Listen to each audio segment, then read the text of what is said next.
start. Put some locks. Put some windows and doors on your soul. Stop feeling, amen, guilty.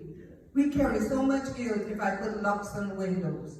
What do I mean? What do you mean, Pastor Dawn, by locks and doors? I cannot tell everybody don't talk to me like that. I can't tell everybody, but there are some things that I could handle. There are some things that I couldn't stop from happening in my soul. My brothers and sisters, it doesn't take much to throw us out of the will of God. In the Garden of Eden, I think how many words, 10 to 18 words, Satan spoke to Adam and Eve.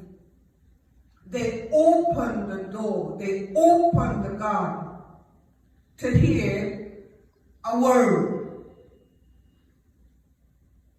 We are taught not to be satisfied with being in the presence of God. We go along with so many cliches about being alone and all this sort of stuff. But Adam and Eve had sufficient. They had God, they had each other, and here comes a person with just one sentence that will throw them off and throw every human being off until Jesus Christ comes. That's how our souls are open. It doesn't take much, my brothers and sisters, to change our emotions in the course of the day, and we have to be honest about that. It doesn't take much to throw us off of our destiny. When you were by yourself, you were so sure.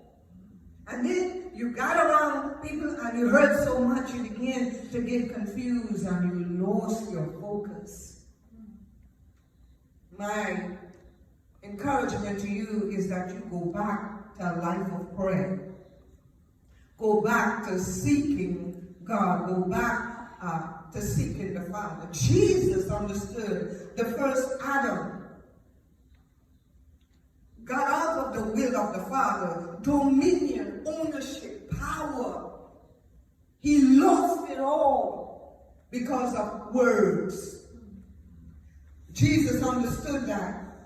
And when it was time for him to go to the cross, the person closest to him, loving him so much, his name is Peter. Peter said to the Christ, when he said, I'll be rejected, Peter says, not so. When he said he's going to go to the cross, he says, not so. Even people who love us, people who have our best interests at heart, all of us need to pray.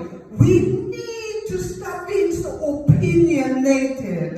And we need to stay in the face of God. And even when God speaks to us about somebody else, we got to stay there and say, God, you're sure, you're sure. We must be slow to speak, amen, and quick to hear. And Peter, amen, voiced his concern and the love for Jesus Christ. And Jesus knew this time how he discerned, get thee behind me, Satan. He was not talking to Peter. He was talking to the Spirit in Peter. He says, you cannot get me out of my destiny. Sometimes the people who love you the most will, out of their compassion and their care and their love for you, will speak a word that will throw you off your destiny. Amen. And we have to change. We have to close up some doors. We got to shut down some noise. Come on, somebody. Amen. We got to kill the noise. There's a pastor here, Pastor Frank Bessie. What a revelation. He said, kill the noise. How relevant that is.